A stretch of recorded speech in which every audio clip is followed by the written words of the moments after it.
Entering the Mayo experience. That Mayo experience. That Mayo experience. That Mayo experience. Experience.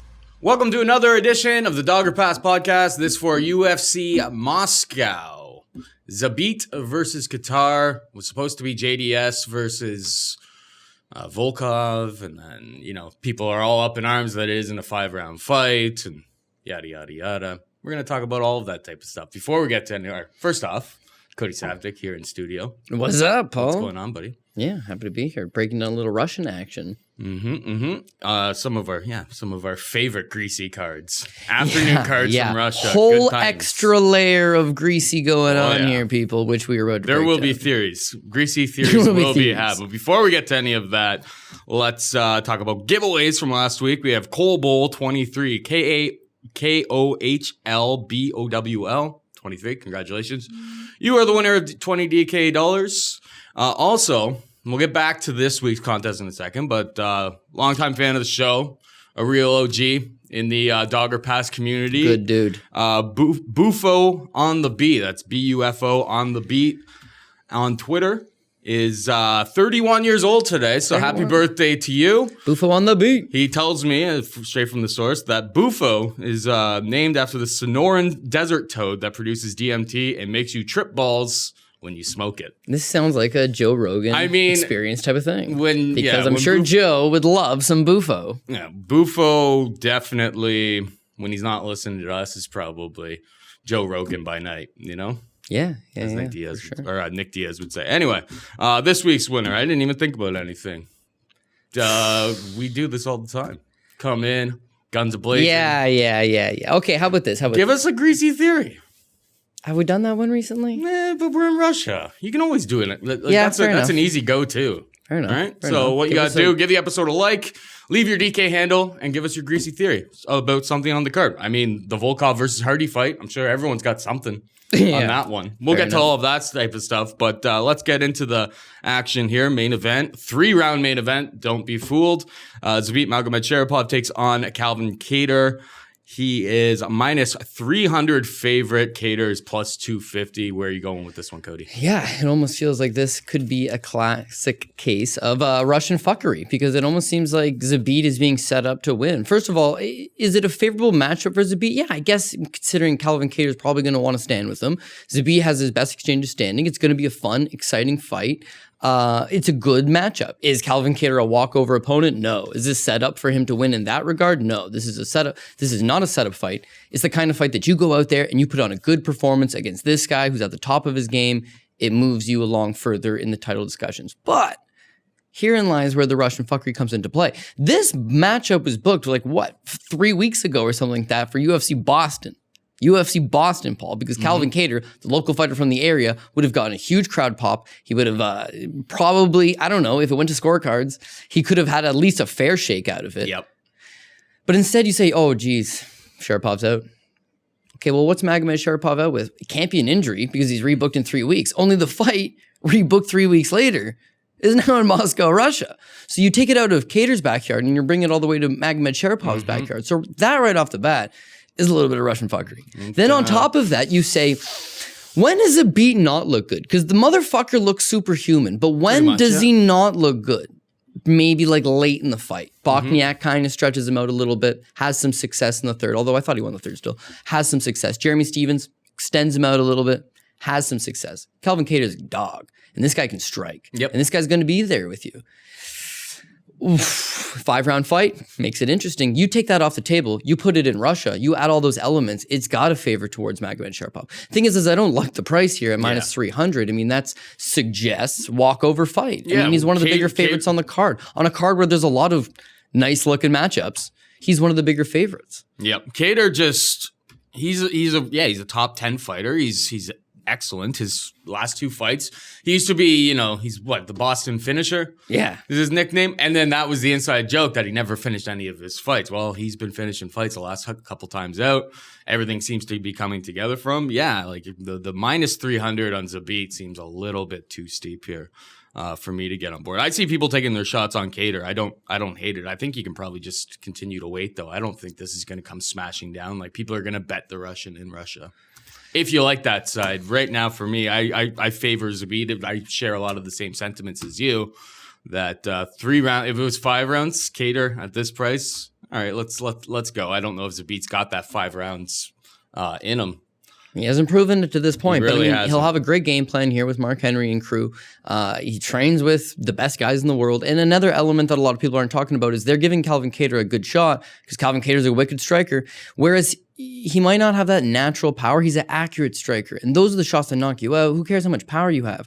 If you nail this guy right on the button, you knock them out. Guys like Burgos, I guess, has an okay chin, except for the Kurt Holloway fight. I still don't understand that one. But I mean, you hit the guy, you knock him out. Again, his last fight, same thing. I mean, he's showing us that he's an accurate, high-level striker. But Zabit's not just a striker. He's got a wicked good ground game as well. He's got wicked good submissions as well. And how has Calvin Kattar struggled traditionally throughout his career or historically throughout his career? Maybe kind of with those grappling exchanges. So why can't he at least go out, get takedowns in the first round, score in the first round, get the first 2 rounds under his belt, and if the third round's close, whatever, 29-28. If the first round's Zabit, the second round's close, and the third round's Kattar, And they're if still going to anything- give it to Zabit. And if anything's close, exactly. Exactly. So, I mean, listen, I got Zabit, but for minus 300, it's like the value is undeniably on Calvin Kattar, but I can't talk myself into going with that bet on Calvin Kattar quite yet. So we'll see how things play out and progress.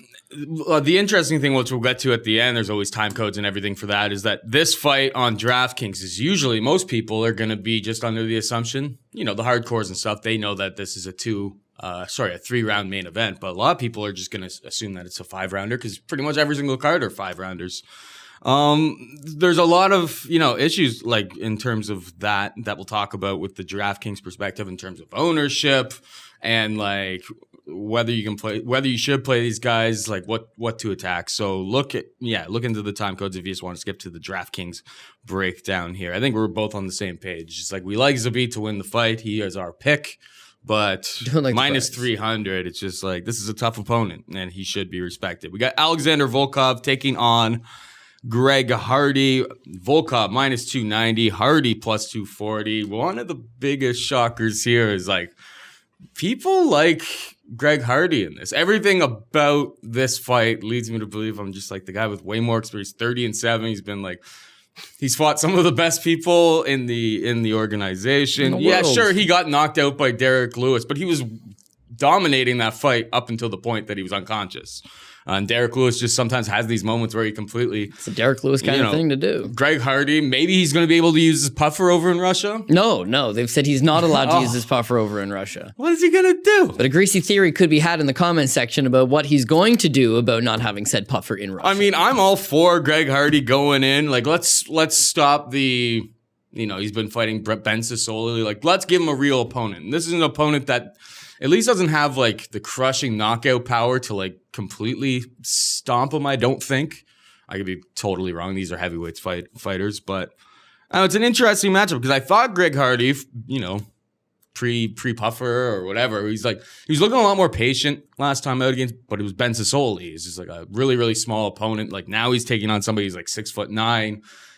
He's giving up a lot of height and whatnot. I don't know. Like, my mind tells me that Volkov just kind of dances circles around him and picks his shots and really, really embarrasses Hardy totally here. But something seems stinky around these parts about this one. What's your take here? Yeah, I mean, it's hard to say. I got respect for Greg Hardy because, he's got such a checkered past. But I kind of got respect to Greg Hardy for taking this fight. I mean, because of the embarrassment of the last fight. And mind you, his UFC career has been wonky. He's got the disqualification under his belt. His last fight against Sisoli, he's winning. He's up 2 rounds, and then he decides to take a puffer. It's been a shit show. It's been a total shit show. So he realizes this and is just like, fuck it. I'm going to step up to the plate here and take this big fight. But I think it's a case of too much too soon. I mean, he's just not quite ready for that. He hasn't been fighting MMA for all that long. Whereas you got Alexander Volkov, that's a former Bellator heavyweight champion. He's fought all over Russia. He's in his own backyard. He's got 37 professional fights, as you mentioned. He's a Kyokushin black belt in karate. Like, the guy's got skills, man. He's a lifelong martial artist. Yeah, and he's not that bad on the ground either. The thing is that when you're that tall, it's so easy to take you down. But I don't expect Greg Hardy to take him down. So he's got a lot of advantages in this fight. The other thing is that it comes down to classic heavyweight matchup. Could Greg Hardy land that one big shot on Volkov? Yeah, sure he could. It's a heavyweight matchup. Greg Hardy's extremely athletic. He's a big guy, and he seems to pack a pretty good punch. If he catches him, maybe he can hurt him. Flip side to that, though, is that if Volkov catches Greg Hardy, you don't know what's going to happen because you've never seen Greg Hardy get caught yet. Not by an elite type of guy. Basically by nobody. Yeah, I mean, when you look at the guys that he's been fighting, it's generally first-round finishes. The one fight that extended him out with Alan Crowder took him down, right? It wasn't like Crowder was kicking his ass standing or anything like that. So Soli has a 72-inch reach. That's just, it's unbelievably small for a heavyweight, and it's unbelievably small comparatively to Alexander Volkov. Yeah. Now, you actually made a great point there. Hardy made a lot of improvements between fights. His footwork actually looked much improved, but he's had no time to make any additional improvements. No. You're probably going to see the same version that came in that last fight against Soli. So, and I just think fighting at range like he was against Soli, well, you're taking on a guy who's just going to be able to pick you off with a longer reach and everything like that. Right, and now again, he may just barge forward. Like maybe he is coached by smart people. I know that they don't seem smart from letting him use, I don't know, a puffer inside of the cage. Well, he's ATT. He's got the best guys in the game. Yeah, I know, but I don't know what Dean Thomas. What Dean was like. Dean's been around for like. Think about how many corners that guy has been in. Like, there's a reason why he's probably never let anybody ever do this before. He himself fought for 30 or for 30 pro fights. That's what I'm saying. Like this guy, there's you know, like few people that are as experienced in a corner as that guy, and I don't know what they were thinking. You're not trying. Try to get away with one. But my thing is, it wasn't like it doesn't matter. Everyone accepts that as being a Greg Hardy win, right? Like he was on the path to winning that fight, regardless of the puffer. I think that's the part I don't understand. I could fully justify being like, okay, you know what? You're down 2 rounds. Take this puffer and just go out there and bum rush him. But in this case, it's like a game of Russian roulette. You're comfortably up 2. This guy just doesn't look like he's got anything to offer you. Just dance around him. Who cares if you need your puffer? It wasn't like it was going to help him that much, right? Yeah. Yeah, listen, all the same. Again, classic heavyweight fight here. But the Derek Lewis fight with Volkov. Volkov outlands him like 146 to 30-something. Like he triples him up. He quadruples him up, really. Absolutely thrashes him pillar to post. But Derek Lewis is one of those guys that stayed in the fight. Because a lot of fights, it appears he's getting shit kicked. And he stays in it, maybe makes something happen. He's fought in guys like Ngannou who never pulled the trigger, but lived to tell the tale. You know what I mean? Like, how many people can say that? It was like Nelson back in the day where it's just like he only threw like 7 significant strikes during that fight. Yeah. I don't have actually the numbers in front of me, but it was those were the only like significant parts of that fight, and somehow he just won with like last 15 seconds. And Roy Nelson's chin, legendary, so he was able to survive. Volkov, same type of scenario. Was not, obviously. Yeah. Because he's able to, his power, like, late into round 3 when he looks dog-tired and dead, like, is legendary. It's crazy what this guy's able to do. Yeah, we don't know that Greg Hardy can carry power into the later rounds, but talking about his power in general, I mean, he's beaten some very questionable guys. And then the guys that he didn't knock out. Yeah, the guys he didn't knock out, Alan Crowder and Ben Sassoli, like, does he got a tremendous amount of power? Mark Hunt has power. Alistair Overeem has power. Those guys, it's like, you know Derek Lewis, he's got power. Those guys have proven they've got legitimate power. They've knocked out legitimate people. You cannot sleep on them. Again, you can't sleep on anybody because it's a heavyweight fight. But I don't know that he's got enough legendary power to just walk out there and blast Volkov. I feel like it's going to be interesting what the game plan is. Because honestly, and this is just if I was making the game plan, which I'm not. These are smarter minds than me. But my game plan would be fucking go right at him. Do not hang back. Do not try to. If I'm in his corner, I'm saying you can't win like you did against Sassoli against this guy. You need to fucking go right at this guy right away. Just put him away. Yeah, you probably. And maybe they're confident that he can. Maybe they're confident they can because they've seen Volkov knocked out before. But Volkov's so much longer than him that once he hits them that one time when Hardy's coming forward, then Hardy's brain might be like, dude, stop going forward. Because we don't know if he's legitimately a fighter's fighter yet. We don't know if he's gritty yet. We don't know if he's a BMF. We don't know any of that stuff. We just know that he's an athletically gifted heavyweight fighter. And we've seen that time and time again. Took shots to the head for a living as like a defensive lineman, though. Oh yeah, but is that an indication that he can take a punch? In the face? It could be. Yeah. We know he's got resilience to pain. I don't think he's going to be a quitter. I don't think he's going to be a quitter out there. But I think. But yeah, Volkov, the matchup looks awful for him, and it's on short notice, and he's a really, really green fighter against a really, really experienced fighter in the other guy's home country. Like everything seems stacked against him, but yeah, he's relatively the exact same price as Zabit.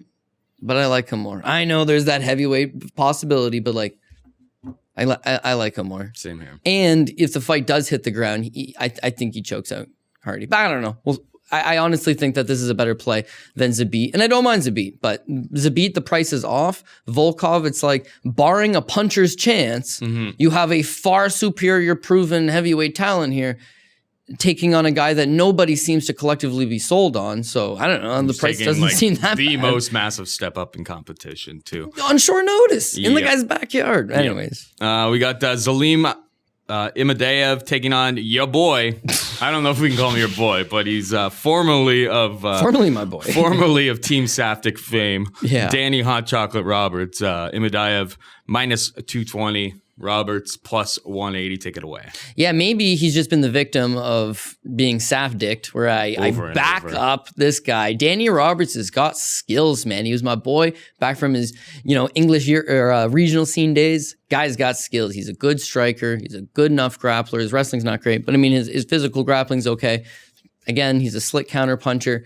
And I think he's not going to be a world champion, but I think he's going to make us some money in the UFC by taking on these mid-level guys and getting the victory. And for whatever reason, like, what a bust. His entire UFC career, for the most part, has been no good. And it's not like he's not trying here, Paul. I mean, he trains with formerly the Black Zillions, the Hard Knocks 365 team. Yep. He's got the best training partners in the world, Kamaru Usman, Gilbert Burns, Michael Johnson. Everybody, he's got good people to work with. And yet, you just don't see the improvements out of him. Chinny, yeah, quite possibly Chinny. Guys touch him, all of a sudden he's doing the dance. IMADAEV, meanwhile, looked terrible in his first fight in the UFC. There was maybe glimpses in that first round of like, okay, this guy is a good striker. But all you heard about the guy is that they call him Zabit 2.0. This guy is a wicked striker. He's a better striker than Zabit. This guy's going to go on to do some big things. And he is young, and he's still got a great, promising future ahead of him. But I mean, it definitely was not justified in that first outing. I didn't think he looked good at all. But the second outing out of him, I'm expecting to see a better thing because he's got the UFC debut out of the way. He's now back at home. He's trained good for this fight. And to be honest, it's a style clash that actually favors him. Danny Roberts doesn't quite have the wrestling to make this a grinding affair, to keep him up against the cage, to drag him to the ground. And that's what's required to tire him out. If you don't tire him out and you just engage in a striking match with him, maybe he's going to show some of that glimpses of that world-class striking. And if he shows us even a small little glimpse of that world-class striking and catches Danny Roberts even half flush, Danny Roberts has just proven like he can't be trusted in any type of gunfight. So barring that, I've just been Safticking him throughout his career, and now that I'm not backing him in the slightest bit, not like I bet him every single time, it's just I give him respect all the time. Are you worried about the reverse Saftic? I'm worried about the reverse Saftic in a country like Russia, where they could be like, one of these guys is going to take a fall, and Magomed Sharapov, I mean, hey, if somebody was going to take a fall, you could make a lot of money betting against a 3-1. Volkov, I don't think the fall's going here, but you can make money on a fall. Well, IMADAEV's 220. You can make money on a fall. I'm not saying anybody's going to take a fall. I'm saying those fights, there's money to be made, and they all make me somewhat worried because you've got to pay up to get them. Wasn't it Hunt versus Volkov where it was like that sick line movement the day of the fight?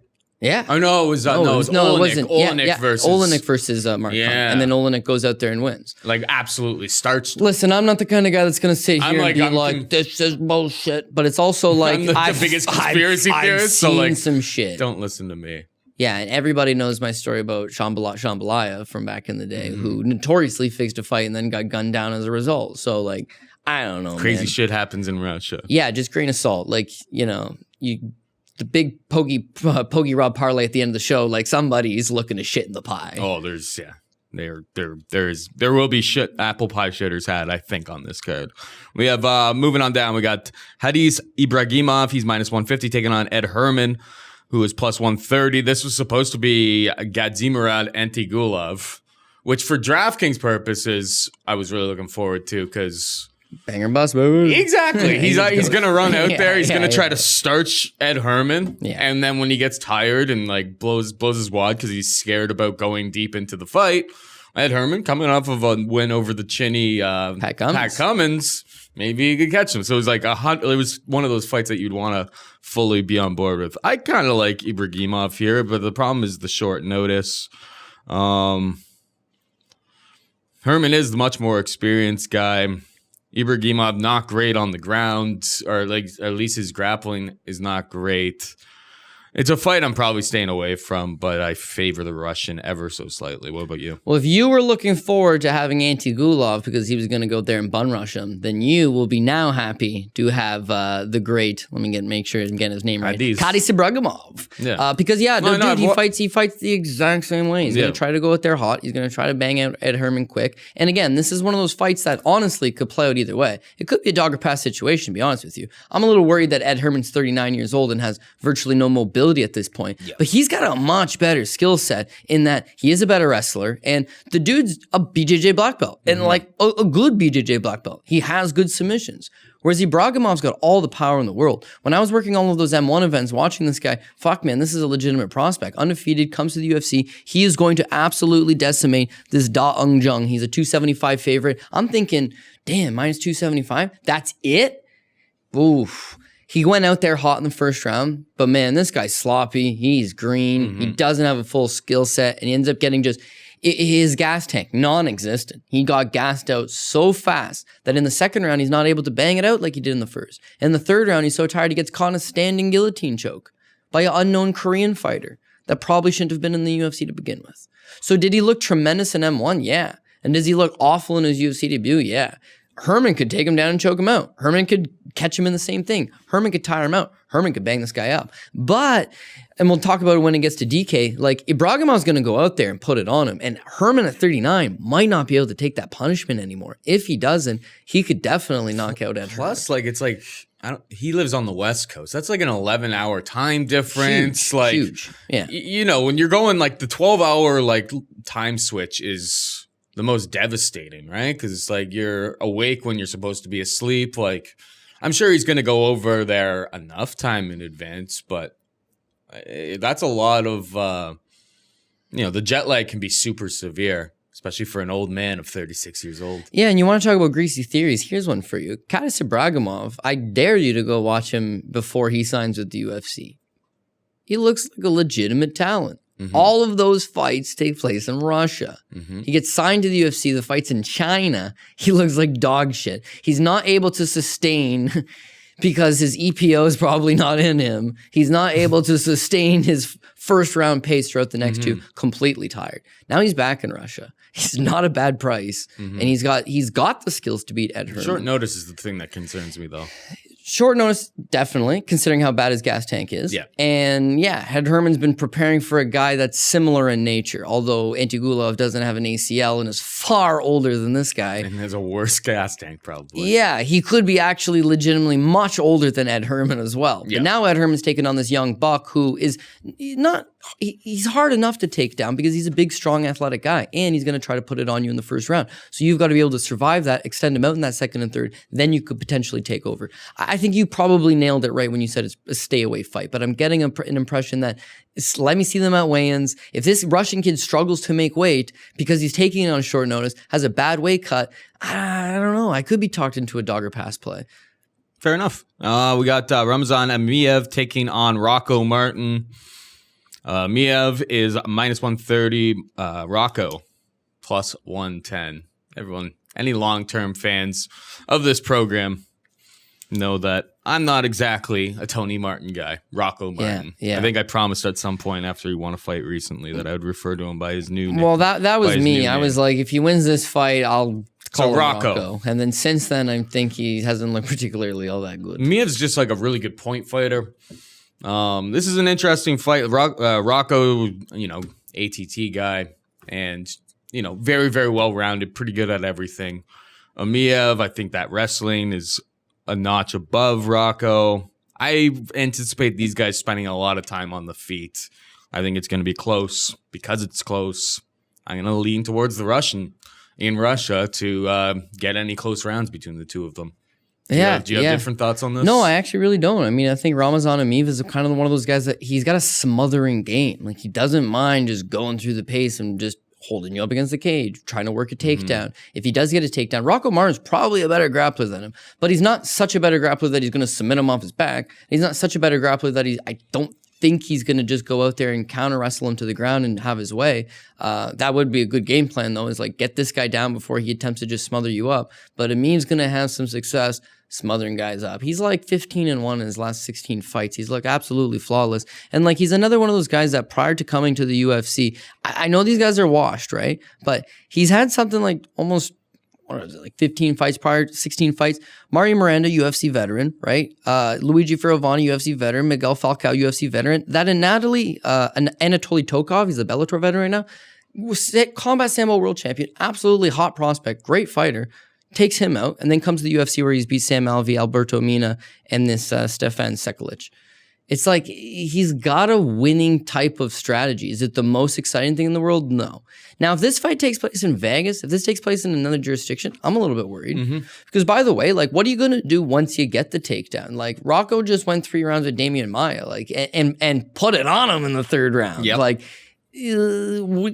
basically, you're going to have to fight the type of point fighting game plan of just like win rounds. And whereas that might not work in Vegas or might not work in Florida where he was going to get a favorable rub, his best rub would probably come if they're in Minnesota because that's where he's from. It's not. It's in Russia. So the rub's probably going to go to EMEEV, it's not going to be a pretty fight, but they're grappler versus grappler. They're going to be in grappling exchanges, close grappling exchanges. That'll likely get favored towards Ramazan EMEEV. Likely true.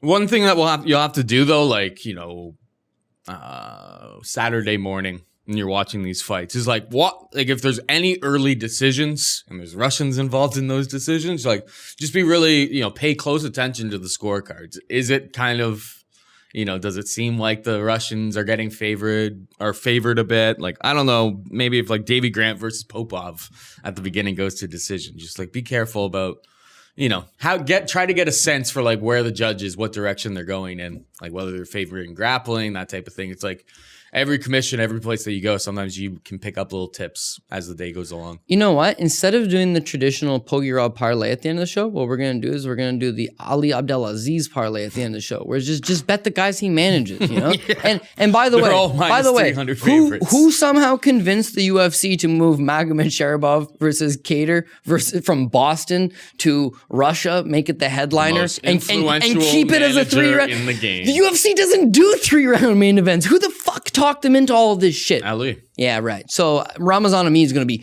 just all right. And Rocco Martin, I mean, he's also an Ali Abdelaziz guy. Kayla Ali Harrison, who is his girlfriend, is a prize pupil of Ali Abdelaziz. So there could be double fuckery going on here. So I don't want to say probably another pass, but I would say this is a dicey one. Mm-hmm.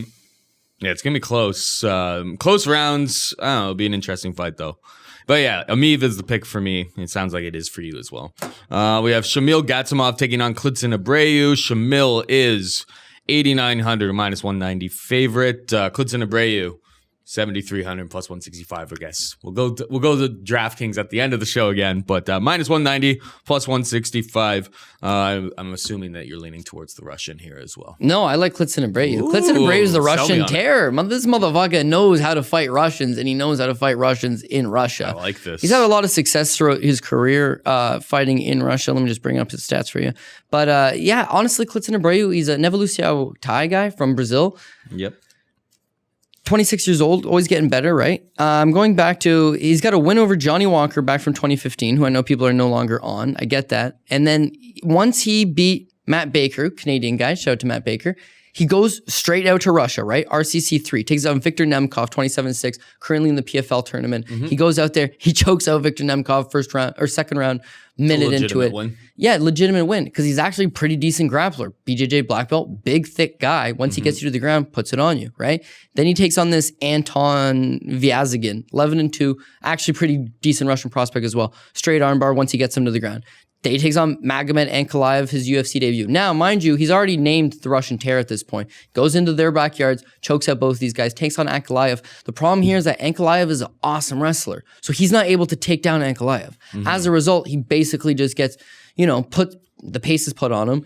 He goes through the motions, and he's unable to really mount anything. Comes into that Sam Alvey fight. People are really not giving him all that respect, but Sam Alvey's just not the same guy that he used to be. And he didn't fight a great fight, I didn't think, against Alvey, but a good fight. And Alvey's one of those guys that's hard to take down. So now I look at this Shamil Gamzatov. Shamil Gamzatov, it's a strange situation. On the Ali Abdelaziz parlay, you'll have him because he's managed by Ali Abdelaziz. But he was fighting for PFL last season, and he never lost the fight. He was looking pretty good, but he's a striking Russian. He's not one of these smothering grappling Russians. And Paul, we love Russian fighters, but we love the ones that absolutely play to their advantage and grapple these guys. Gamzatov's not that guy. In fact, his takedown defense, not great. His grappling, just okay, but he's a decent enough striker. Doesn't lose in the PFL tournament, gets injured, doesn't fight in the finals, and then this season, released from his contract from PFL to sign with the UFC, and he's getting a favorable hometown fight in his debut. But I don't think his grappling is it's a little bit... Set him up with someone called the Russian Terror. It's a little bit suspect. Potentially they're seeing something in this that's matchup. What you call him. No, that's actually his nickname? Is literally his nickname Wow. is Klitzin the Russian Terror ABREU. Earned said nickname by choking out 2 Russians in sold. Russia and then lost to ANKALAEV in his debut. Comes back, beats Sam Alvey. Now he's got this spot. The biggest thing here is you're getting a good price tag on him. He's plus 165. He's got the grappling chops to submit this guy if he gets him to the Doesn't have ground. the wrestling and take him down, though, probably. He might struggle in the wrestling a little bit, but whereas he was struggling taking guys down like Sam Alvey, let's say, this should be a way easier because Gamzatov's not a wrestler, right? He's a striker. He wants to keep this fight standing. The same thing could be said against his fight with Victor Nemkov. Victor Nemkov's not a wrestling Russian. He's a striking Russian. All he wanted to do was just keep the fight standing and go with him. Klitzin ABREU's striking, not that bad. Good enough to lull you into an exchange and get your ass to the ground. Once he gets you to the ground, he's just a superior grappler, at least in a lot of these matchups. This seems to be the type of matchup where he's going to have a grappling advantage. And because he's already fought in Russia multiple times, had success against this type of style, and is the underdog, I think it's definitely a play worth looking at on a card where you mentioned all of these favorites, all this and that. So the only thing I don't like is that his opponent's managed by Abdelaziz. But I don't know. How many conspiracy theories can you think of? I mean, we're in Russia. It's plenty. Maybe all of the Russians lose. What would that parlay pay? Quite a bit. Could you imagine? That's not happening. No, because Russian pride overcomes the money that could be made there. But a guy losing? Yep. We got the biggest favorite on the card next. We have Magomed Ankalaev taking on Delka Lungiambula, former EFC champion, right? Yep. Ankalaev minus 400, Lungiambula plus 325. Actually, earlier in the day, I posted a little poll for I listed the top 4 favorites, and I wanted to see who people thought was going to shit in the apple pie. Let's see. The current results certainly. Current results. I think it's pretty much close to done, this poll. I only did a 2-hour poll. Ankalaev, only 7% of people think that he's going to shit in the apple pie. He is everyone's consensus most confident pick up top. I suppose he is the biggest favorite at minus 400. Abubakar, number 2, minus 320. He's only 18% of people. Volkov, 38%, and Zabit, 37%. So it's between Zabit and Volkov. Yeah. Those are the 2 that I got pegged as apple pie shit potential, to be honest.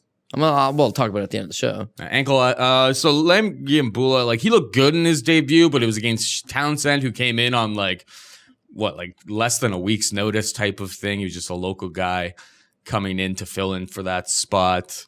Ankalaev, though, let's not forget, don't sink your whole night, but don't forget that this guy one time was absolutely dusted by Paul not dusted, but finished by the Bear Jew with next to no time left when he was up 30-26 probably going to those scorecards. Well, he was thrashing him. He was certainly thrashing him. He can. This guy knows how to shit in an apple pie to a different degree. But it's hard to not pick him here. I don't think. I think Lungiambula, EFC guys do not have a strong history in the UFC. You go back to Juan Potts. He was also an UFC champion. So, don't get too excited about it. But, this Gareth guy, McClellan. Lungiambula looks like a great athlete, very, very strong guy. I don't think he's Ruan Potts level, but Ankalaev has all of the skills as long as he doesn't get submitted. And I don't see that as a threat against LUNGIAMBULA. Yeah, Dalcha is the EFC Africa light heavyweight champion and heavyweight champion. He's had a lot of success over there. Unfortunately, that doesn't really count for a whole lot. What he's got going for him is that when you see a lot of fighters who are coming from a poor regional scene over to, you know, the UFC, for example, it's just the grappling's on another level. They kind of seem lost at times.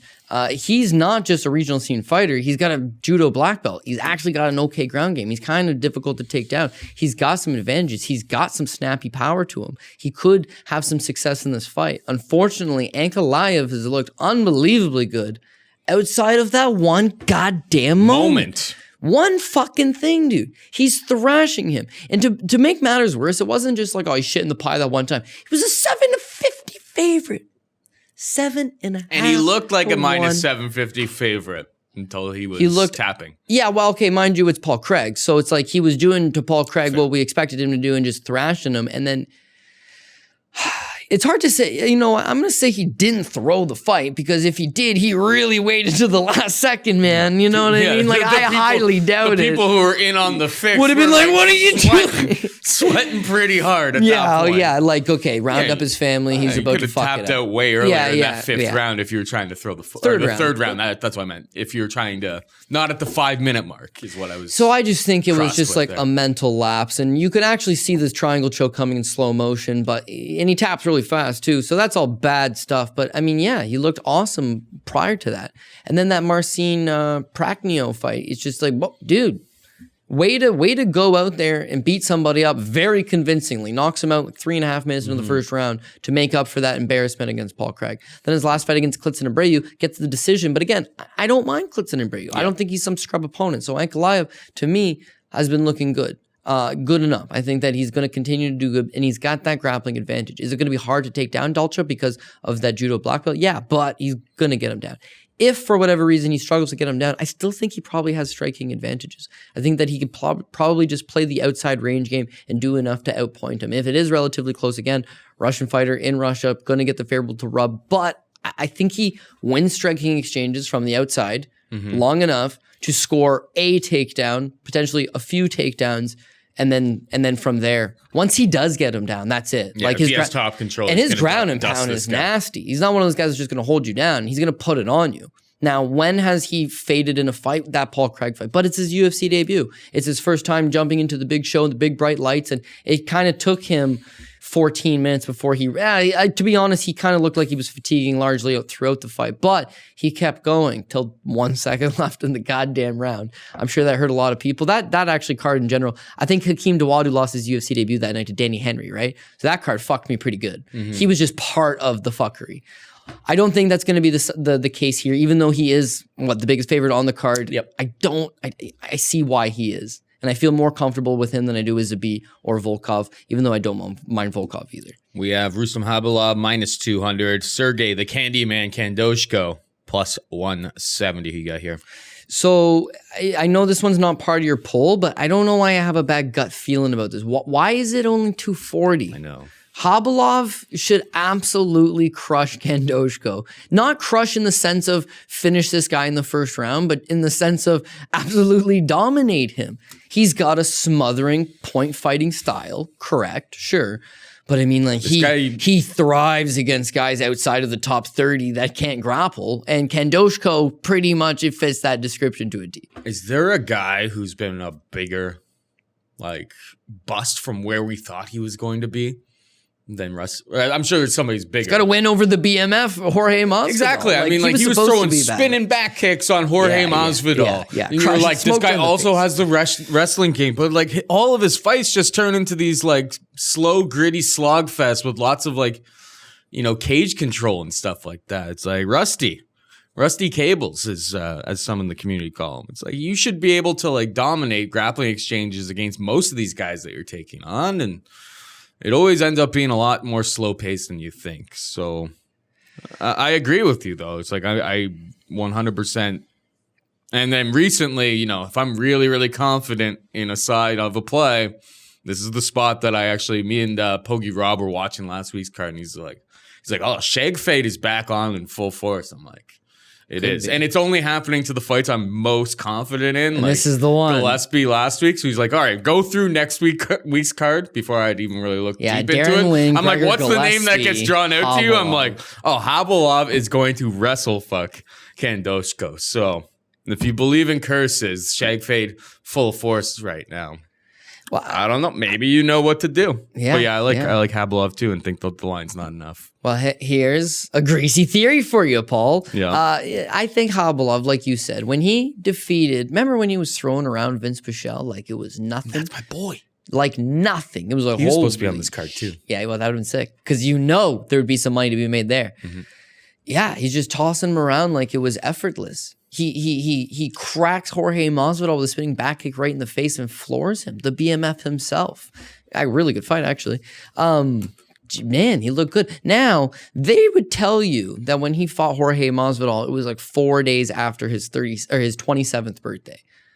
Fortunately, I don't buy that. I think KHABILOV way older than he claims to be. I think he was probably closer to 31, 32 when he beat Jorge Masvidal. And now you've seen him look increasingly worse. Now they're telling you he's had that little bit of gray hair. Like he's always had that. It's like, oh, that guy's 26. I'm like, he debuted in the UFC at 26, though? and he just looks like a battle-tested Russian. It's just like, okay, he fought for ONE FC. Just, I don't know, man. Like, I didn't fully believe it right from the get-go. But yeah, no, dude, he looked good in the beginning. And in fact, it's not that he's not looked good. It's that his style is meant on just killing the excitement altogether. He will just suck the excitement straight out of it. He's not looking to pick you up and slam you on your head anymore. He's not looking to land a spinning back kick in the face anymore because he's probably like 37 and I think his knees are probably hurting a little bit and he's fighting what he believes to be. Bacchiotomy. Yeah. Now, if you're going to do that, you're going to switch up your style. And I agree that's what he's got to do to win. And you look at his record, it's like the guy wins. I know he lost his last fight, but again, he's had a very successful tenure in the UFC on his style, which is, just out grappling you and making it a boring fight. So that takes a degree of high ring IQ to switch his style like that. But he kind of makes you worry in all of these fights because he'll stay striking for a little too long and he loses the striking exchanges. He shouldn't be losing them, but his striking is just it's fallen off pretty sharply. And as far as the grappling goes, he's not getting the guys down. He's holding them up against the cage. There's a perception he's winning these grappling exchanges. But you look throughout his record, man, and there's a lot of fights like the Chris Wade fight, the Leandro Silva fight, the Jason Sago fight, the Des Green fight, where they all have moments where it's like, man, what are you doing? You should be cruising on these guys. But you're not. He wins those fights. I truthfully believe he won all those fights. But it pains me to say this next one. He lost to Cajun Johnson, man. Yeah. I mean, it's just split decision, but the UFC already was like, to get him out the door. Cajun's got to go, dog. So we're going to give him the one guy that's going to give a real bad performance, like stink out the joint. Some KHABILOV. Sorry, you're out of here. There will be no excitement in the fight whatsoever. So you're going to be who's going to want to sign you off that performance, right? It doesn't look good. It wasn't like, oh, dude, that was a banger. I'll sign Cajun Johnson. He'll bring excitement to my organization. It's like, oh, dude, that fucking fight was a stinker. Do you really want to pay him UFC quality money for him to come to your organization and try to start up a union? No, you won't. So Cajun's got to go. KHABILOV's getting this decision no matter what, and he loses to Cajun Johnson, and yet squeaks out a split decision. Writing's on the wall right there. You need to avoid this guy. Also, you go back a number of fights. He fought Adriano Martins. Remember that fight? He did absolutely nothing. He stood there and allowed the fight to pass him by. Hard to get behind those guys. So then you have the Cajun Johnson fight. It's almost a pre-gone conclusion. Now, he's headed downhill. Foregone. Yeah, far gone. I like it. Foregone. I like it when you have your own language. good. Sometimes I like those spots. Yeah, because I'm rolling. But yeah, for sure. Diego Ferreira, really, if you can see the decline happen for KHABILOV, it almost makes it easy to say, geez, Carlos Diego Ferreira, someone's going to expose this guy. Carlos Diego Ferreira is the guy. So now you have a matchup with him versus KHANDOZHKO. That KHANDOZHKO is not the better fighter. And his style, KHABILOV's style, tailor-made. Should cut through it like a knife. Tailor-made. But what does KHANDOZHKO have? Well, he could potentially be a better striker. He could. And if KHABILOV stands there and doesn't do anything and doesn't try to take him down and doesn't push that pace, then maybe that's why they're sitting at minus 200 right now, that they're thinking, ugh. Or what the price you give? Is it 200? Minus 200, yeah. I still can't believe it. Like it screams somebody put a large amount of money on KHANDOZHKO. And because I can't wrap my head around that, it makes me And we're nervous. in Russia. Yeah, but And it's two Russians. You can't even be like, oh, well, they're going to edge towards this Russian. yeah, but Is Khandozhko he, against or is he Ukrainian? Khandozhko, or is he Russian? he's Ukrainian. Ukrainian? Yeah. They don't like the Ukrainians. No, and you watched that last fight with Rostom Akhman, and it's like it's very difficult to get behind this guy moving forward. He's an instant fade, and you're whoever he fights, whoever he fights, I'll probably fade him. And not only is he just getting a nobody, he's getting Khabilov. If Khabilov clearly wins round one, I'll bet in the round one window, I'll bet Khabilov by decision. Khabilov by decision. That may be if he wins that first round. That would probably be the play. If Rustam is getting takedowns and doing it easily, I'm in. Him by decision after round one. That's where I would probably Where I would agree is, to me personally, it's all going to depend on price. In that moment. And to me personally, minus 200 is such a good price on Khabilov. I don't even need to chase the decision. Although he'll probably win a decision. That I completely agree on. He's a decision machine. Fuckery could come in the form of bet the finish. Nobody will bet the finish. You don't know. And so I just watch all the tape in the world. Khabilov is not impressive, but what he does is, again, it's the same winning formula that we've seen out of other guys. Just go. EMEEV has got pretty much the same thing, but Khabilov takes it to a new level. He's fought tons of top 10. Remember what he did to Benson Henderson? And then he faded and got choked out. Yeah, this isn't a 5-round fight. And it has been all downhill since then. It's just like, I don't know what happened to him that day, but the glimpses were there. Whereas Khandozhkov is just a striking specialist who's looked very vulnerable to takedowns. Yes, sir. We got Roman Kopylov taking on Karl Roberson. Straight pick him here. He got. Yeah, I think I'm going to go with Kopylov. I think this is actually a really good fight. I think it's going to be, really interesting. Yeah, but this Kopylov guy's not just some random guy that they signed. Like, he looks pretty legit. You watch any of the tape on him, and he's got pretty crisp striking, good hands. I think he's going to be able to carry that throughout. Doesn't look to have... I like his left body kick. Yeah, I think he's a pretty crisp, adequate striker. And whereas Karl Roberson is also a pretty good striker, Karl Roberson doesn't mind trying to take you down and out-grapple you as well. And whereas I don't think he's going to take him down, it's going to be forced to just be 3-round striking battle. A good, entertaining, solid 3-round striking battle. You could definitely make an argument for dog or pass, but there's no dog in the fight anyway. So I'm going to take the Russian guy, who, again, I'm not just betting him because he's the Russian. I think you give me this fight in anywhere but New Jersey, and I'm going to take him again, right? But it's going to be a close fight. It's going to be a competitive fight. I got respect for Karl Roberson, but I think that this Kopylov guy has got a bright future. He's young and he's good. You go through his record, you see some of the guys he's taken. Like, this is a big step up in competition. No doubt. And he's looked decent against these opponents, but like he's just like icing fools, and he's got all these finishes and stuff on his record. This is a big step up in competition. Karl Roberson as well. Like, he kind of, when he first came into the UFC, was like a bat out of hell. He'd come out really, really fast, looking for the finishes. The last couple times out, a little bit more patient. I mean, that probably has a lot to do with, stepping up in competition, that type of thing. But I think it's a close fight.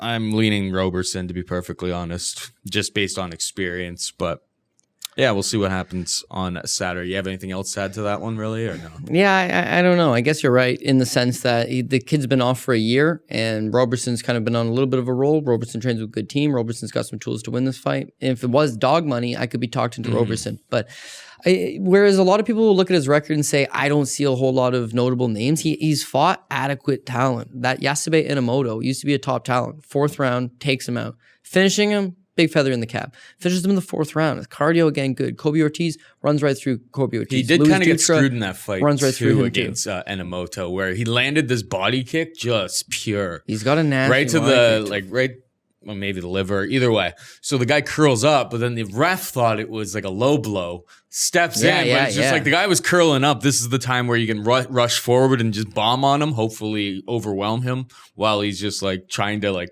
recollect his organs. So he kind of did get screwed in that, and then did get the finish in round 4. So yeah, he's young. He's making all the right improvements. He's young. He's making all the big improvements. step up. But how many say American regional show guys or Canadian regional show guys or Brazilian regional show guys? Like you see them like just like most young fighters, you build them up slowly. Like this guy hasn't really been built up slowly. His first pro fight, guy with a losing record, but the guy had 22 pro fights. His second pro fight against Jose Santos, the guy was 7-1. It's his second pro fight, and he's already taken guys. He's smashing all these guys. You talk about that body kick. He's finished guys in the body kick. I talk about Kobe Ortiz. Kobe Ortiz is tough. The doctor had to wave that one off after 2 rounds. He's just like, man, you're fucking him up. He's got some good power. Now, the thing with Roberson is, and he might have made adjustments, but do you remember the Glover-Teixeira fight? He's putting it on old man Glover. But once he failed to take out Glover in the first round, Glover takes him down and just has his way with him. He looks tired. He gives up the submission. He gets submitted. I don't think Kopilov's going to submit him, but I think Roberson is one of those guys that maybe if his confidence gets low mid-fight because he's not having his way, he's not knocking you out, he's not beating you out quick. Geez, he went 3 rounds with Jack Marshman. So is he going to go out and knock out Kopylov? No. So Kopilov's going to tag him up. Once he tags him up, maybe he starts second-guessing himself. So fair enough. Listen, it's a 50-50 fight. You're going against it. I'll go, once again, the Russian. If it name ends in OV, it'll be OV parlay as well. Yeah, we'll put EV as well, but that'll be if it ends in V. If it ends in OV or no, EV, just V. Yeah, then you probably could fucking put them on a parlay. I feel like if you want to bet against Russians, you gotta look for somebody who's got some finishing ability, because it's any close rounds. Like this is maybe us just being xenophobes or something like that, but. The same thing happens in God. I hope not. Is that what we're coming across? Same thing happens in Canada. Like it travels. Home cooking is everywhere, right? Like Canadian scorecards are awful. Like so, it's not just anything specifically against Russia, right? But Russia has a if he dies mentality, especially with like you go back to Fedor, wasn't that Fedor versus Fabio Maldonado? Yeah, could be some of the biggest actually had cases to die. They were not stepping in. There was no early stoppages to be had that night for Fedor. Like he had to be killed. He was basically already killed, and they let him still survive. Well, I can't take that out of my brain. Yeah. So like if you're a Russian, they're gonna give you opportunity to get yourself back into the fight. Yeah, well, at the start of the show when we had to do like, what's the question this week for the DK giveaway, we ended up going with give us a greasy theory. Yeah. If we didn't go with that, the question that I was going to ask this week is, out of all the commissions, right? Which one do you feel least comfortable with? If they're in Mexico, if they're in Brazil, is it Brazil going to give the biggest rub? Is Mexico going to give the biggest rub? Like Canada gives a terrible rub. Brazil seems to have their shit together the last few times I've went there. The last few times, but I've seen some bad ones. Canada's pretty bad. Yeah, but even no like Texas is the worst. Texas, and then New York just kind of gets like fooled. By things. Like if you have, I'll counter the Texas thing though, Paul. Texas is not awful for the Texas fighter. They're just they're awful in general. Everybody's equally treated awful. I mean, I don't know what they're looking at. Whereas like Sergio Moraes versus Tim Means, it's like, come on, how you giving Sergio Moraes 2 rounds? That kind of stuff. My answer would have been the Russian fuckery. I've watched a lot of Russian fights where it's like, it just doesn't make sense, man.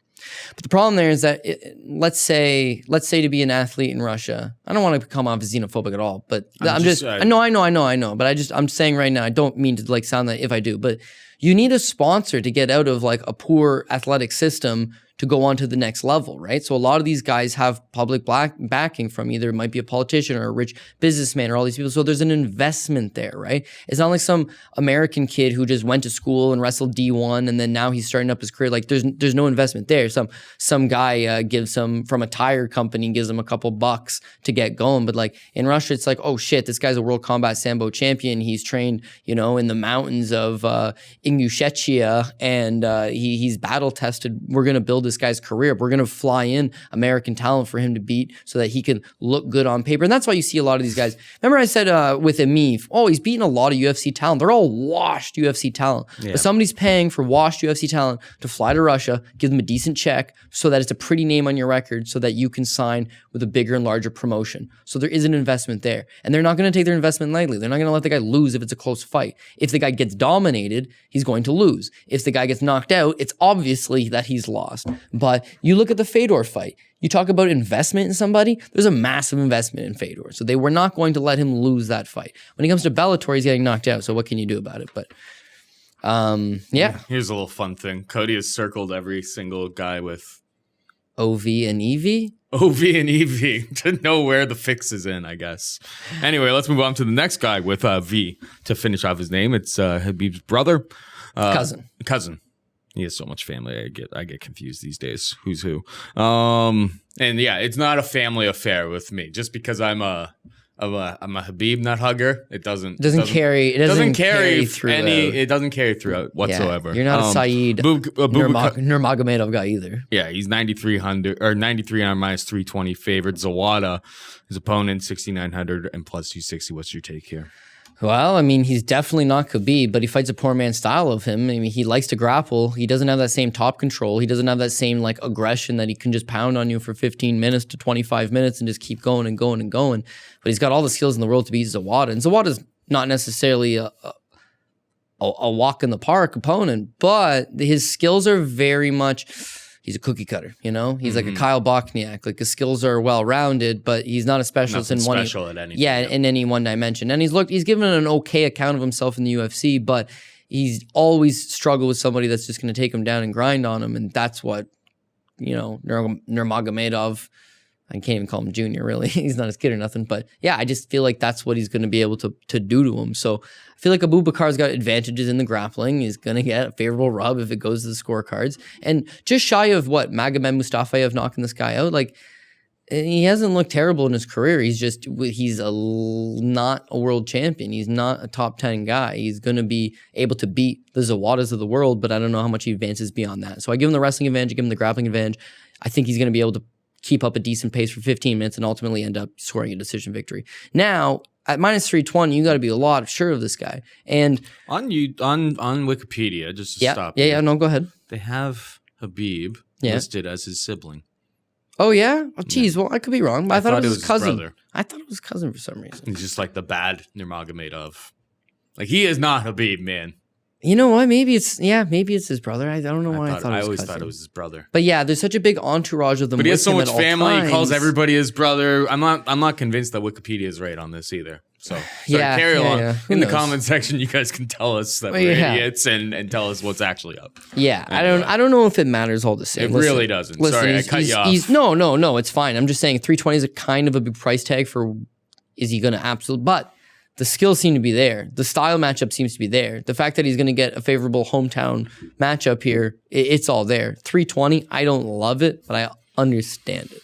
Yeah, let's move on. We've got Roosevelt Roberts stepping in for my boy Vince Pichel, who whipped Roosevelt Roberts' ass, taking his Russian rapper match, taking on Alexander Thunder of the North. I don't think that's his nickname anymore, but it was great when it was. Who is plus 135, Roosevelt Roberts minus 155. Interesting spot for Roberts, I guess. I think he's a young guy. I don't think, how am I going to phrase this? I think it's good for him to have taken that loss against somebody who is so well-rounded, like Vince Pichel, who's pretty good at everything. I call him like the Swiss Army knife. He's like good at everything. He's not exactly elite at anything, but he was good enough at grappling to win those exchanges against Roosevelt Roberts. Now, Yakovlev, like, he's a decent grappler in his own right, able to kind of hang around with Damian Maia for a bit on the ground. Despite being mounted largely for the entire fight. Yeah, but like not get finished. Yeah, impressive enough, man. Yeah, so I think slightly I would edge towards him being a better grappler, but I think better athlete and, the better pace, everything like that. I think Roberts would beat him on volume, but we're in Russia again. So if anything's close, I wouldn't be surprised if we get stymied on this one. But Roberts is my pick here. You can make a compelling argument both ways, I think. Roosevelt Roberts is probably the better athletic fighter. He's a lot younger than the 35-year-old Yakovlev. And yeah, he's going to have a speed advantage. He's going to have a striking advantage. The thing is in the Vince Pichel fight is that, dude, he actually looked really good against Vince Pichel early. But Pichel's a grinder, man. He's a warrior. He's able to try to take you down and put a pace on you. And then Roosevelt Roberts tired, man. Once he tired, Vince Pichel got him down. Once Pichel got him down, he had his way. Won 2 rounds, got the decision victory. So he's taking this fight on short notice. I'm not fully convinced that maybe he shored up those cardio issues. And against Yakovlev's going to try to take him down, going to try to grapple with him, which should theoretically tire him out again. So Roosevelt Roberts, I don't know that he's got he's got okay power. He could catch Yakovlev, but if he's not knocking out Yakovlev in the first round and he starts to fatigue, he's got to not only just take a fight at short notice, he's got to take a fight at short notice, fly all the way to Russia, do all this paperwork, get there. How long ago was this boat switched? I think it's like 2-3 weeks, Okay. which is, relatively short notice. It's short notice enough, especially because you got to When travel it's- to the other side of the world. You're getting fed gruel, the hotel, it's all different to you. Cool. I'm kidding. You're going through all these different, it's a cultural change, right? And that in itself takes it out of you. The time difference takes it out of you. You're used to fighting at night. Now you got to fight at early in the morning. You know what I mean? Things are going to be thrown off. I guess it's the afternoon, but things are going to be thrown off. Things are going to be different. That all leads to an adrenaline dump. And when you get an adrenaline dump, you start to get tired. When you start to get tired, Yakovlev might put it on you. Yakovlev hadn't fought in almost 3 years, 2.5 years prior to fighting that Brazilian Oliveira. And he didn't look good in the first round. He lost the first round, I thought. But his opponent was taking him down. His opponent was trying to counter wrestle him. Here, I don't think Roosevelt Roberts got a pretty nasty little guillotine choke on him. But yeah, unless Yakovlev just sticks his neck right into it, maybe that doesn't come into play. So what I will say is that a lot of big favorites on this card, a lot of solid enough favorites. And I do got Sharapov the favorite, Volkov the favorite, IMADAEV the favorite, IBRAGIMOV the favorite, EMEEV is a very slight favorite, but the favorite. Klidson and ABREU is going to be my dog. Yep. ANKALAEV is the favorite. KHABILOV is the favorite. Roman Kopov's a Kopylov. dog with a shot. Kopylov is even. Khabib's, I guess, brother, cousin, doesn't matter. Nurmagomedov, yeah, dude, 135 on Yakovlev, and we're going to talk about our DraftKings team in a bit. If you've got to take one of these cheaper plays on your team, then maybe he doesn't go out there and choke him out or anything like that. But just like Vince Pichel was scoring multiple takedowns against him. Vince Pichel was grinding him. And Yakovlev, once he does get you to the ground, he's not the worst grappler in the world, man. I mean, he's got a submission win over Paul Semtex Daly once upon a time ago. He's used to be pretty big for the weight class. I understand he's there's another thing. The guy's fucking gigantic for the weight class versus Roosevelt Roberts, who's not necessarily the biggest guy. He'll be way faster than him. But I could see spots where Yakovlev could definitely have success. So I'm going to label this one a dog or pass because I'm getting plus 135 on the dog here in Yakovlev. I'm not going to put him everywhere. I'm not going to go heavy on him. But I think he's a dog with a definitive chance to maybe pull this one off. Jessica Rose Clark taking on Pani KIANZAD. Jessica Rose Clark minus 115. KIANZAD minus 105. Basically a straight pick 'em. I actually like Clark here. I saw her on the gram. Somebody was retweeting something of hers on the gram. She looked in great shape heading into this fight. We haven't seen her in a bit. 16 months off, yeah. This is a fighter, that I think, you have two. They're both European. Clark is fighting out of the U.S., but KIANZAD's from Sweden, so they're both traveling there. Nobody really has a home field advantage here. I just think Clark is the more well-rounded skill set here. So give me her in a close fight. What about you? Yeah, I'm not usually one to bet Jess Rose Me Clark at all. It's not exactly my thing, especially considering that Pani KIANZAD already beat her at Invicta 13. Invicta 13 was 3 years ago, but actually it was 4 years ago. But that's a classic example of one fighter coming up and one fighter coming down, because Pani KIANZAD was on a roll back then. She was 8-0. It was an Invicta standard, the Invicta champion, and it was just man, there's some high expectations for her. She can strike a little bit. She's a good wrestler, and she could have a promising career. And it's just been downhill since then. She's had a lot of abysmal performances, made it onto The Ultimate Fighter, didn't look great on The Ultimate Fighter, lost to Macy Chase out in the finals. It's just kind of been up and down for her. I can't say that she's made any improvement since that early promising run that she had. When Jess Rose Clark started out, oh shit, man. Go watch any of her early fights. It is bad. Oof, is it ever bad? But she tries, man. She wants to do this. She pushes forward. She perseveres.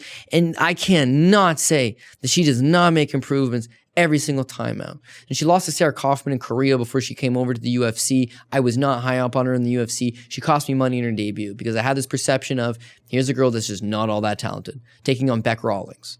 But here's the thing. Bec Rawlings is fucking not all that talented. No. And Jess Rose Clark is making improvements, is the younger fighter, way bigger than her, by the way. I mean, you got one girl here that struggled at 135 to make the weight, coming down to 125 versus Bec Rawlings, who's way better at 115, and way better is not even saying much, by the way. But coming up, it was just, I should have never even bet Bec Rawlings in the first place. And then she fights Paige Van Zandt. She didn't look great. Paige Van Zandt broke her arm and it was still competitive. And since then, she hasn't looked too good. No. But she's making the grind. She left Australia after that. Remember that Julian Rebo? He went by Jules the Jackal. He was an MMA fighter of Australia. I guess he beats her up because she brought the wrong noodles home and she kicked him in the head and knocked him out. After that, she left. She went to Extreme Couture in Las Vegas. She's been full-time in Las Vegas ever since. It's like 3 years ago. That in itself has led to the improvements. And because she's such a hard worker, she's grinding it. And by the way, she hasn't got a job. She works at she does have a job. She works at the gym. She does the kids' classes. She looks pretty jacked. Fuck, man. This girl's in the gym really every good day. shape. She just grinds and she grinds and she grinds. Now, 16th month layoff, I don't like that. The fact that she's already lost to Pannie Kianzad one time already, I don't like that. But I am a firm believer that this is a girl that works hard, is making improvements versus Pannie Kianzad, who's just relatively, a stick in the mud. She hasn't made those improvements. And last but not least, because Pannie Kianzad seems to kind of doubt herself, if you march forward on her, you put the pressure on her, and you touch her up a little bit, that's when she starts to her game folds apart. When she has her way, that's fine. Once upon a time, she was way more skilled than Jessie Jess, so she beat her up. This time around, Jessie Jess is greedy. She'll come forward. But it was a leg injury that sidelined her for 16 months. So I don't know if we got to see her on the scales to make sure that she made weight clean. How did the trip to Russia and all that stuff play out? But yeah, where we don't have a ton of dogs, there's 3 basically even money plays in Ramazan EMEEV, Jessie Jess Rose Clark, and Roman Kopylov. I know you're going the other way on that one, but that will definitely, I do see some value in as well. So I think she's a pretty okay play. And finally, we've got Gregory Popov taking on your boy, Team Saftic original. He might be in Saftic too lately. Yeah. Davey Grant. Popov minus 190, Grant plus 165. Who you got here? Yeah, so there's a definitive possibility that I was Safticing Danny Roberts, and the theory here will be we'll see how he looks now that I'm way off him. Davey Grant will have no such luck. I am on Davey Grant. I thought you'd. Let's see what happens here. Fuck, he has not looked particularly great as of late, Paul. But you know what, man? He's one-dimensional in the sense that he's big for the weight class. He's got to get you down. He's got to outgrind you. The UFC has done him no favors in the sense that he's always hurt. He's always got an injury. He takes these massive lulls. And then when he comes back, they're giving him seemingly winnable matchups. 100% they're giving him seemingly winnable matchups. Usually in the UK, though. Damon Stasiak is a BJJ black belt. Really isn't all that bad in terms of just his grappling. Fuck, Stasiak catches him with that arm bar. Cost me a lot of money. Then Manny Bermudez. Like, Manny Bermudez is so one-dimensional with his grappling, and Davey Grant's just got to survive one round, and he'll beat him. Triangle choke, 59 seconds. It's like, shit. I mean, the guy just taps. Grant's thing is that he was a good grappler. But like even back in his Ultimate Fighter days, like a good grappler, but then you put him up against Chris Holdsworth and it's like, oh, no, there's levels to this shit and you're an okay grappler. Yeah. And now when you're taking on a black belt in Stasiak and a young, opportunistic, red hot go-getter in Bermudez, he got out-grappled in both those spots. Who lost his job recently. Lost his job recently, just got cut. And Davey Grant is going to be added to that list of 12 if he doesn't win this fight. If he doesn't win this fight. For sure. He's got big lulls of inactivity. We get that. He's injured. We get that. It almost seems like they're doing him a favor here. He has not looked good. He just got submitted 2 times with big gaps in between. But styles make fights. And this is a style clash for him. Gregory Popov is a good striker, but he doesn't carry a huge amount of power. And even if he carried, even if he was some sharp guy with some power, Grant's not losing because he's getting knocked out. He's losing because he's getting caught in submissions. I mean, this guy couldn't knock out Chinny boy Eddie Wineland his last time out either. Eddie Wineland beat him. Eddie Wineland finished him because he was able to take those punches early on, and yeah, it's the problem with David Grant is just like if they have a dynamic submission game, that's where we get really worried. At the end of the day, we're still relying on a British guy to secure a bunch of takedowns. That's going to make me nervous most days of the week. Okay, But this is fair. not a Russian with the counterbalance of that wrestling. This is a guy who is a Muay Thai specialist, and that's it. Yeah. So after the Chris Holdsworth fights for the tough title, he loses that. He beats Marlon Vera. That's actually a pretty decent little win. But beyond that, the Damien Stasiak fight, Paul, he's on top of Stasiak. Takes him down on top of him. Stasiak throws up that motherfucking armbar and catches him. God damn it. The Manny Bermudez fight, he's on his ass. He gets caught in that goddamn triangle choke. God damn it. Like, he could get on you. It's just if you're throwing up submissions and you're good at submissions, he's seemingly getting caught by said submissions. Gregory Popov has never had, he's a Muay Thai fighter, 100 Muay Thai fights, does not have very good takedown So he'll defense. probably submit him as well, right? God, in this sport, and guys like Davey Grant, and if this is a Saftic, you will know if he gets submitted. Tapped in the first minute. Yeah, that Just shit would be okay, whack. this is nuts. But yeah, You're getting 165 on Davey Grant. I see how he can win this fight. I am playing Davey Grant, yes sir. and I mean, and that kind of rolls us right into the DraftKings plays that I think down low there. I think like Davey Grant is my favorite cheap guy. Yeah. Just because like 7,200, I've got a guy who's gonna go across and try to secure takedowns. Who else do you like? Well, before we get to that, so I think the number one kind of story on this slate is like, how much does this being a 3-round main event kind of affect your stance from a DraftKings perspective? Because, you know, most people are still a lot of people are not gonna know that it's a 3-rounder versus a 5-rounder. Main event's always very, very much well owned. But here's the one thing about it. Zabit never fights 5 rounds anyway. He averages 117 points per fight when he does that, right? Let me just write down the time code here so that people do not. They know what to jump down to the DK. Yeah, plays. around 109. They don't want to listen to all the other nonsense, all the other xenophobic nonsense. Now I'm feeling bad about myself, Paul. Thanks a lot. Xenophobic nonsense. Well, now the people who skipped to this part are going to have to go back and look to see what, fuck. see what you said. Oh, well. Maybe they'll at least leave a positive review of the show to get some $20 DK. This is true. All right. So the thing about him is that like even, you know, in his last fight, which is like he didn't look great. Round 3, he started to slow down against Jeremy Stevens, all that. He still scored 92 points. So at 9,100, it's just like if Zabit wins, like he's probably going to pay off his price tag. That means he's probably securing takedowns against Kattar. So that's my play there. I think so you like him as an expensive 3 play. rounds versus it helps Zabit in both ways. Like if it was a 5-round fight, I think Kattar would be interesting because if this goes 5 rounds, he could really pour it on late. Plus, he's more of a striker. He's not going to be going for any takedowns. He's not going to secure any takedowns, or we don't expect him to, against Zabit. So, significant strikes, you'd be banking on, like, you know, over the course of 5 rounds, he's going to kind of pile them up. Should he win? Zabit has showed us no reason to, like, doubt his chin either. I mean, Zabit... No, that Abe Lincoln beard in itself is protecting him. Exactly. Zabit at 9,100 is just like, I can understand people who want to get off of this fight in general. There's definitely an argument to be made there. But when Zabit wins, he definitely reaches value at this price. So you're saying that's your high play of the week? And Grant's your low play of the week? No, let's just run through. Well, I'll run through it. The numbers here. You want to do it the same as last week? How do you want to do just because this? we can't really just go through every matchup and break down the DK side. We just of it did that. We'll be here for another hour, right? Exactly. So I'll just rifle through it like last week, and sure, could be good. You gonna run through the matchups? What are you gonna do? I'll let you just do it. Do your thing. And you interject with anything you disagree with. All right. Okay. I'm just gonna leave it on the 2 shot. Okay, well, you said basically everything that has to be said about Magomed Sharapov. I agree. The guy usually fights 3-round fights. He can still score upwards of 100 points. This is a guy that's going to play to his game. Plus, he's got the takedowns and the submissions in his back pocket. I still think you could play him at $9,100. Feel pretty good about that. Alexander Volkov, he's $9,200.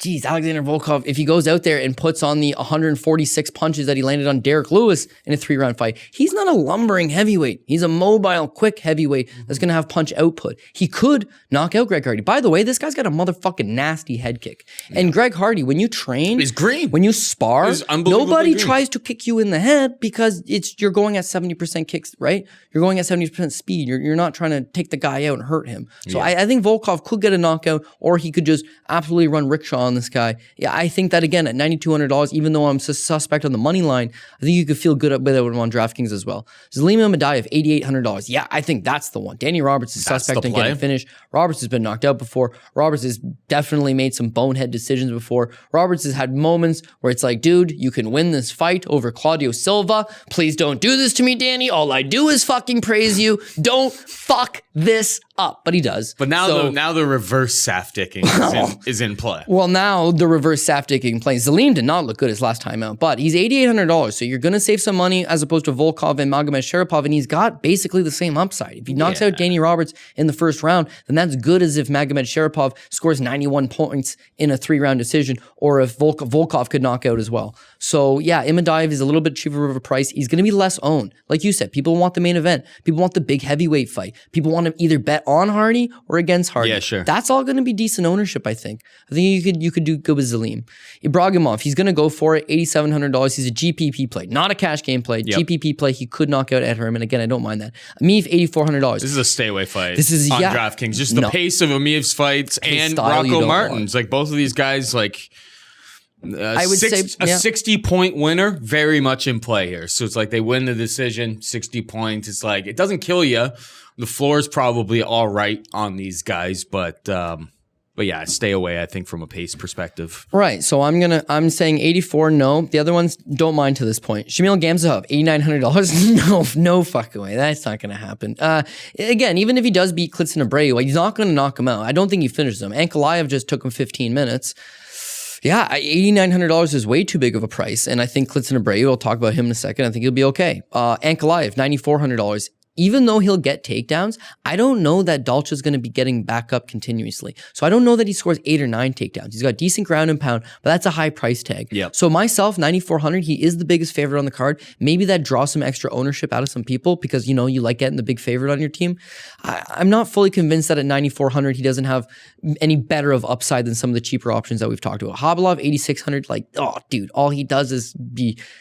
he's a crotch humper. Like, he gets on you and he'll try to hold you up against the cage. Is not very good for DraftKings. KOPYLOV at $8,300. There's a great mid-range play. I truthfully believe, I know you disagree, but I think you could finish Karl Roberson if he catches him later in the fight, second round, third round. If not, the guy's got cardio. He can keep this pace up. It is going to be a striking battle. The one thing that worries me, I just worry that it's just like with no takedowns, no grappling, the points. Yeah. The But $8,300 could be is low. not Another. If it goes to decision, another kind of low-scoring, striking affair. You would need a But second you're or trying third to round avoid finish. those. You're looking for finishes. You're looking for grapplers. Like that's just the game that we play here for the most part. Unless their pace, like a Max Holloway or some other people, is just so their output is so high. Joanna Jacek. There's plenty of people who have a high enough output, but I just haven't really seen it from either one of these guys. Fair, but we've had a lot of expensive plays. He's in one of those mid-range plays that I'm going with him. Roberson's the other way. I guess we'll have to see how it plays out. Sure. Nurmagomedov, $9,300. I think this is a good stock class for him. But again, he's a little bit more priced. Some of the other ones I like, I'm not feeling them. Roosevelt Roberts, $8,500, not feeling him. In fact, I'm probably going to go dog on that play. Jesse Jess Rose Clark, you like money line Jesse Jess. I like money line Jesse Jess. She's actually not that bad. Like she keeps a pretty decent pace. Like if you look at the Paige Van Zandt fight, and more so hard to pay off, but if she's able to get some takedowns in this spot.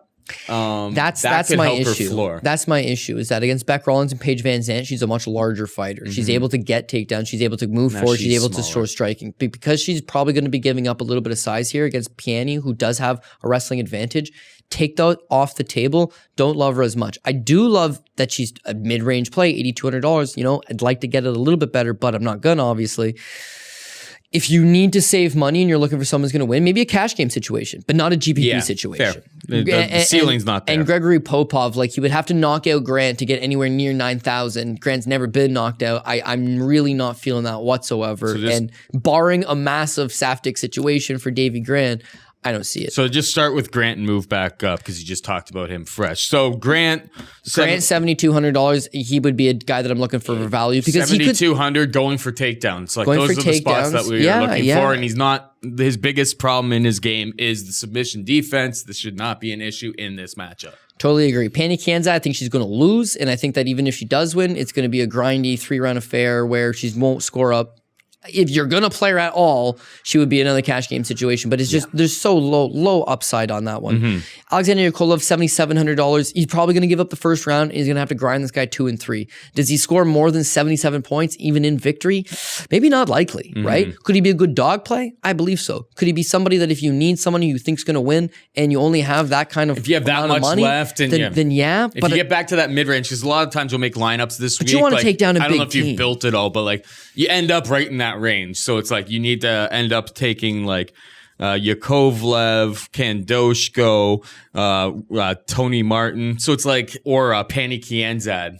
So it's like if you're 8,000 or lower, like he seemingly is our favorite play out of that bunch. Yeah. I'm not allowed to give him lineups apparently anymore. But yeah, I mean, We're I not think giving out a lineup. no. We're saying who we I like think the most out of that bunch. Right. And I think everyone can read between the lines. The Davy Grant for 72 and Klitson ABREU for 73. Those would how I'd be offset having to take a mid-range play that's not going to score huge. If I'm playing a cash game team, it switches altogether. But as far as going for that big GP, I got to take a shot. Those guys got decent enough upside. The other guy, Sergey KHANDOZHKO, he is going to be not scoring anything. Dalcha against ANKALAEV, I don't see him scoring anything. No. Klitson's obviously my guy. Rocco Martin could win this fight, but it's going to be hard to score big against him. He never scores big, even when he has a couple performances where he gets the finish, like when he finished former soccer player. What's his name off the top of my head? I can't think. Former soccer player. Or lacrosse player. Oh, Holtzman. No, lacrosse That's player. a hockey player. Yeah, Ryan LaFleur. Of course. Ryan LaFleur. Yeah, he knocked out LaFleur. But I mean, when that he was knocked out him, that was like his ceiling fight. And he scored like 100 points or something like that. But like most of the time when he wins a fight, it's like 65 points in victory. It's like nothing exciting. Maybe a cash game play. Yeah, I could see a cash game play. Could he spring a dog upset? Yeah, he could spring a dog upset, but that's not going to do you a whole lot of good on the DraftKings side of things. Ed Herman, $7,500. That one's actually looking not that bad when you consider that's terrifying. IBRAGIMOV. He's gonna be low owned though. Completely. If you're playing multiple lineups, you're not going to take. You're not going to put Ed Herman, Klitson ABREU, and Davy Grant all in the same lineup. But if you do and it hits, you're making a lot of money. So people that play multiple lineups might take something risky like that. It's just when you talk about apple pie shitters, it's always who's going to shit in the apple pie. Their favorites. Yeah. This is if you put 3 dogs on a card. It's like one of these guys is not going to shit in the pie. It's not their responsibility to win. But I could see 2 of them coming through. Ed Herman might be the one that doesn't quite pull it off. Maybe I like him a little more than I should. 39 years old, very, very slow when you see him out there.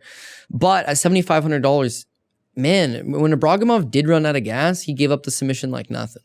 Ed Herman's a better grappler. This is a decent enough little spot. He's taking on this guy in short notice. At least worth a consideration. Yep. Danny Roberts, he is off of the Team Saftic brand at this point. He's out. He's way off. And Greg Hardy, I cannot sit here with a straight face and tell you $7,000 is not a damn good price for Greg Hardy. I mean, no, but I got Volkov, so I'm not going to play Greg Hardy. Like he should be involved. He's $7,000, and his only path to victory is bum rush him and knock him out. His coaches, if they are smart, they're going to force him to just go out there and bomb on him. Goddamn right. And Calvin Kattar's not a bad price. Shit, if he hits, he connects. It's going to be round 1. It's going to be early. He is your boom or bust play on this card. Yeah, that's Do you have the stones to pull the trigger? That's a different story because his floor is going to be pretty low, man. Yeah, that's exactly it. And then Kattar. Yeah, and Calvin Kattar's got the value as well. But I just don't like there's no grappling there. It's only 3 rounds. If it was 5 rounds, you 7,100, I could totally get a lot more on board with that one. And this is actually the exact reason we switched the format of the show to just let's do the money line and make our picks. Yeah, because we've just told you that we both have Magomed Sharapov and Volkov. And then on the backside of things, the value is on Greg Hardy and Calvin Kattar. No doubt about it. Wow, listen. I don't know, man. I think people are going to talk themselves off of Zabit here, and it's just like even in all 3 round, like all of his fights are 3-round fights, and he still scores big. It's whether he can get that takedown, and I think he can, man. Like, and this guy shoots 6 takedowns per minute, 6 per 15, I believe. 6 takedown attempts per 15 minutes. Like he's and yet he's known for his striking. And by the way, like he's got good submissions when it does hit the ground. Yep. Yeah, submitting Brandon Davis with the knee bar maybe not be massively impressive to people, but man, you saw that Suluev stretch. That's some fucking shit. And the fight was the Shaman Marias. Shaman Marias is a dangerous striker, just like Calvin Kattar. Not as good as Calvin Kattar, don't get me wrong, but once he took that out of the equation and took him down, then he was easily able to submit him. So yeah, he's got past. The last thing I'll leave you with though is that even though I've picked against Calvin Kattar and Greg Hardy, and we're talking about that value and whatnot. Yep.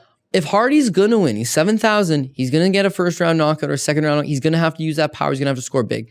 If Calvin Kattar wins, he's not taking down Zabit. It's only 3 rounds. If he scores 100 significant strikes against Zabit, which I do not see happening, plus his decision win, he's still not scoring all that much. You're probably going to get 75, 80 points out of him at most. You know, if he scores 70, 80 points at $7,100, you're springing a big upset at $250. but it's not gonna reflect on the DraftKings side of things. I don't probably think. not. Now people are talking about this power he's got recently, like, dude, he's knocking guys out. But you nailed it yourself. I've watched this guy a long time. That power hasn't always been there. His numbers are a little bit low on that. He won a split decision over Kenny Foster like 2 fights before he signed with the UFC. You can't fully buy into it. And all of the fuckery of moving this fight, keeping it as a 3-rounder. It's all to favor Zabit. It all favors Zabit. So if I'm going to look to fade one of those main event or co-main event, in that regard, Greg Hardy would be the bigger GPP punt for me. Yeah, I agree. And I think Zabit, I'm interested to see how things shape out. I never know what ownership is going to be. Main event ownership is usually pretty high. But like, I wouldn't be scared off of Zabit. Like the narrative of, oh, it's not a 5-round fight is going to be around everywhere. And it's just like, none of his fights have been 5 rounds. And he's still scoring way more than 90. This is only 90 made points every single time, right? This is only made so that it's just like, oh, a 3-round favors him and a 5-round doesn't. Yeah, he may so gas let's him make round it a 4 and 5. 3-rounder. Exactly. Pretty crazy. Anyways, just to wrap it up, the Pogi Rob parlay. All right, PRP. Yeah, Zabit, Volkov, IMADAEV, IBRAGIMOV.